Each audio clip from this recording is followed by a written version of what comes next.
Assalamualaikum dan selamat kembali menonton dalam siri video tutorial Google Site. Jadi video seterusnya ialah berkaitan dengan fungsi dalam insert tab ini. Di bahagian bawah placeholder, ini collapsible group, table of content, image carousel, button dan seterusnya. Dalam video ini kita akan bincangkan ke semua fungsi di bawah. Di bawah layout ini. Okey, yang pertama sekali adalah collapsible group. Collapsible group ni ialah untuk kita letakkan satu petikan yang panjang dan untuk menjimatkan ruang dalam Google Site tadi, jadi kita gunakan collapsible group ni. Jadi mari kita tengok apakah fungsi collapsible group ini. Okey, ini adalah bila kita klik dia akan buka satu section seperti biasa. Kita warnakan section ini dulu supaya kita nampak dengan jelas. Okey, section berwarna purple ini.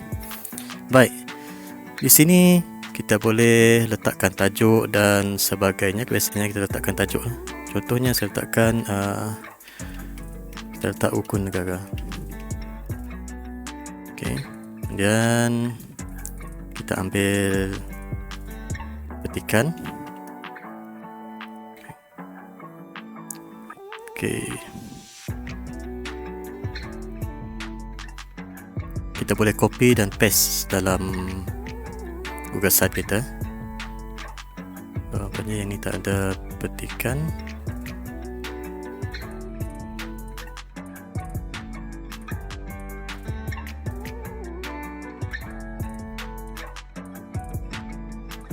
Okey, yang ni kita copy.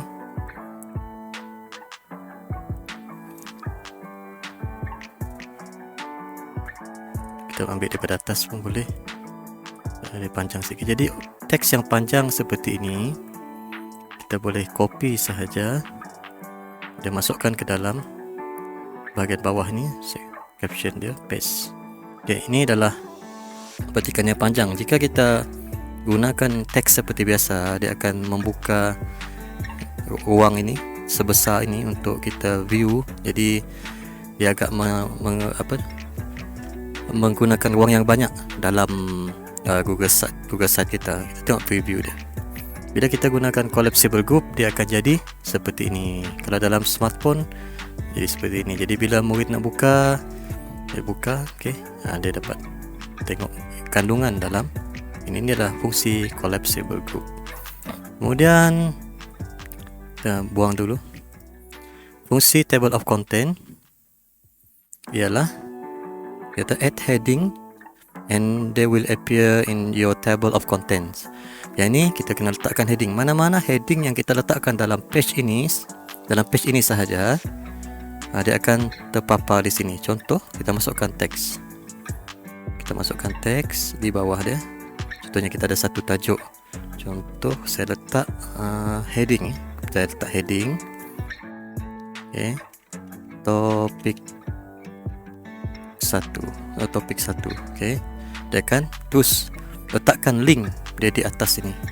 Kemudian kita buat satu lagi.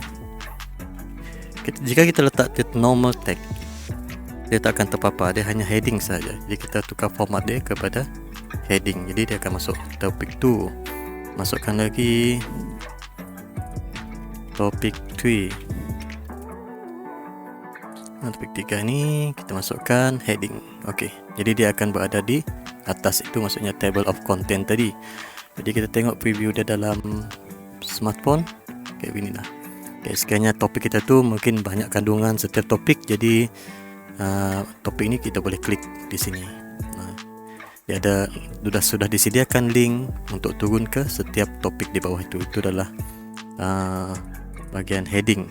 Okey, seterusnya kita delete dulu.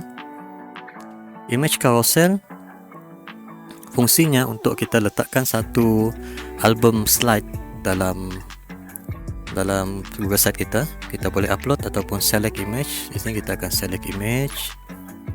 Kemudian kita gunakan Google Image Search ni. Contohnya kita letak solar system. Contohnya Okay, kita letakkan 1, 2, boleh pilih berapa banyak.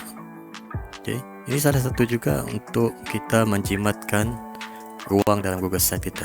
Jadi kita insert sahaja.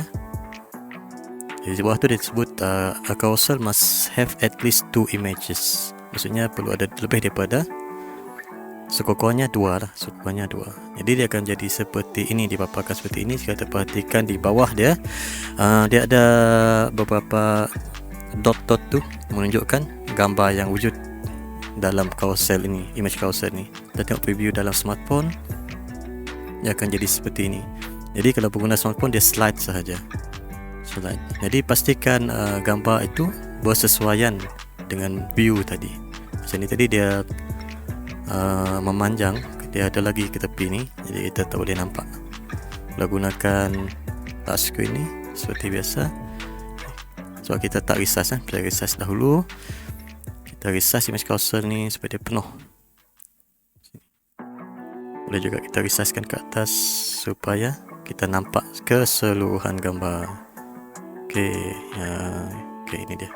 Okay, kita preview sekali lagi. Tengok dalam smartphone. Ini dia. Ini sesuai untuk kita letakkan gambar-gambar ataupun infografik tanpa kita memakan ruang yang banyak di bawah. Okay, itu image carousel. Terus kita delete dahulu. Kita pergi kepada button. Button untuk kita letakkan link. Sama ada link dalaman, maksudnya kita ada 2-3 page, kita boleh masukkan link, ataupun link daripada laman web luar. Okay, contoh kita letak di sini, kita ambil yang page tadi ya, objektif dan prinsip, rukun negara.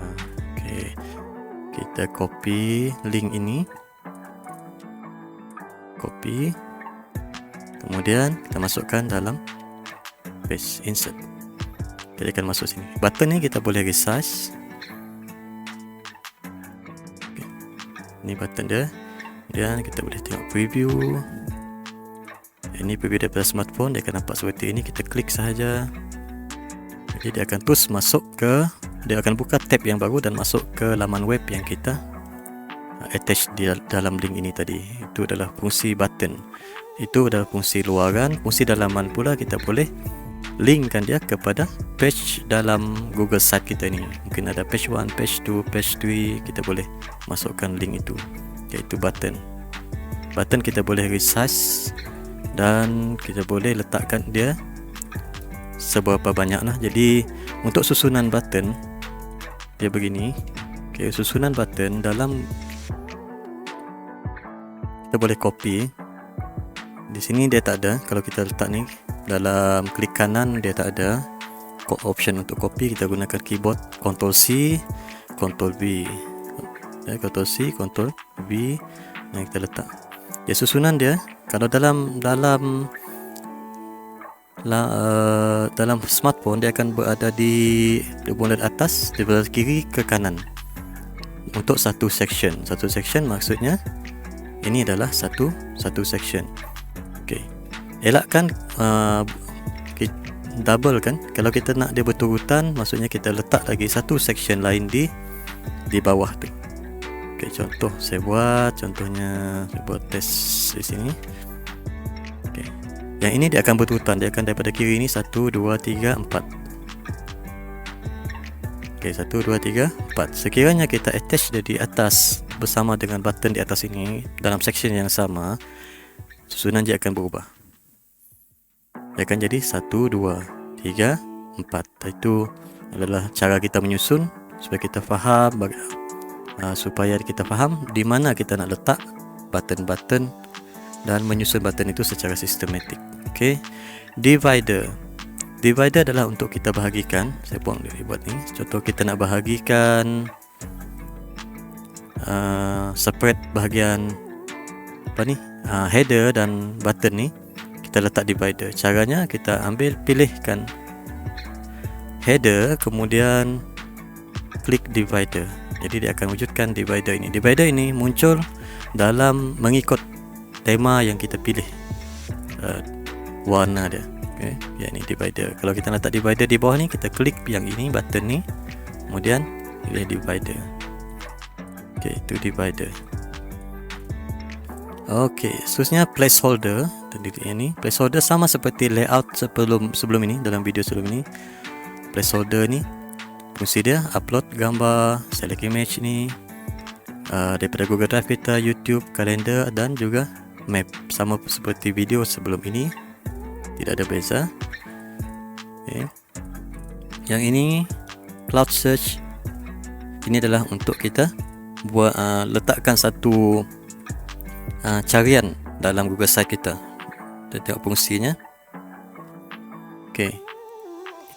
Contohnya sekiranya pengguna klik ke sini, tak boleh, kita publish dahulu. Kita publish.